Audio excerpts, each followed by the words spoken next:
বাংলাদেশ কৃষি উন্নয়ন কর্পোরেশন বিএডিসির জামালপুর শাখার সেচ কমপ্লেক্স জামে মসজিদ সরকারি এই প্রতিষ্ঠানের উন্নয়নের জন্য বছরের পর বছর ধরে ঠিকাদারদের কাছ থেকে তোলা হচ্ছে চাঁদা। মহান সেই দায়িত্ব পালন করে যাচ্ছেন বিএডিসির সহকারী হিসাবরক্ষক কর্মকর্তা এবায়েদুল্লাহ।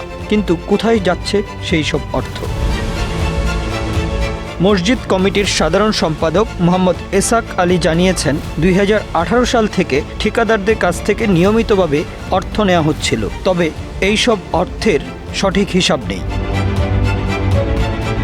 অভিযোগ উঠেছে, একক কর্তৃত্বে ভুয়া বিল ভাউচার তৈরি করে সরকারি অর্থ আত্মসাৎ করেছেন এবায়েদুল্লাহ। এমনকি মসজিদের প্রায় 2 লক্ষ টাকারও কোনো হিসাব নেই। বিএডিসির কর্মকর্তা ওবায়দুল সে এখানে সরকারি মসজিদের টাকা আত্মসাৎ করছে, আর আমরা ওনার দৃষ্টান্তমূলক শাস্তি চাচ্ছি।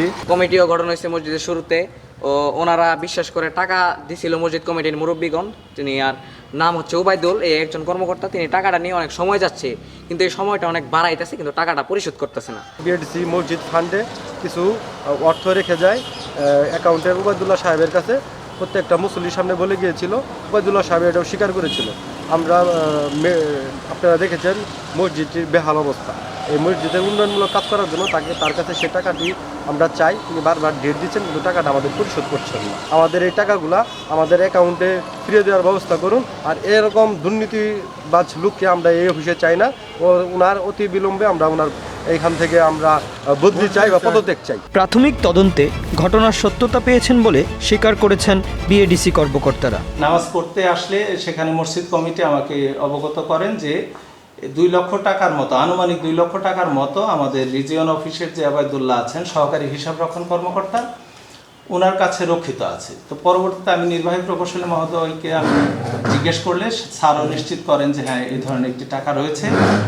এবং বিগত নির্বাহী প্রকৌশলী মাহমুদুল হাসান নিপু স্যার, ওনার কাছেও আমি ফোন মারফতে জানতে চাইলে স্যারও বলেন যে হ্যাঁ, এই ধরনের একটি 2019 সন থেকে টাকা আছে। অভিযুক্ত এবায়েদুল্লাহর দাবি, মসজিদের 1,20,000 টাকা তিনি অফিসের কাজে খরচ করেছেন, তবে মসজিদের টাকা আত্মসাতের বিষয়ে নিজের দায় স্বীকার করেননি তিনি। অবগত যদি হয় যে না বলছি। ঘটনার বিস্তারিত জানতে চাইলে বিএডিসি নির্বাহী প্রকৌশলী জানিয়েছেন, এসব ঘটনা তার দায়িত্ব নেওয়ার আগেই ঘটেছে। মসজিদের বিষয়টা আমি এখানে আসার আগের ঘটনা আর কি, তা আমি আসার পরে এটা শুনছি। তো এটা আমি দেখতেছি আর কি, কি ব্যবস্থা নেওয়া যায়। মসজিদের টাকা আত্মসাতের এই অভিযোগে স্থানীয় মুসল্লিদের মধ্যে চরম ক্ষোভ বিরাজ করছে। তারা এবায়েদুল্লাহর বিরুদ্ধে দৃষ্টান্তমূলক শাস্তির দাবি করেছেন। শেখ ফজলে রাব্বি, জামালপুর, বাংলা অ্যাফেয়ার্স।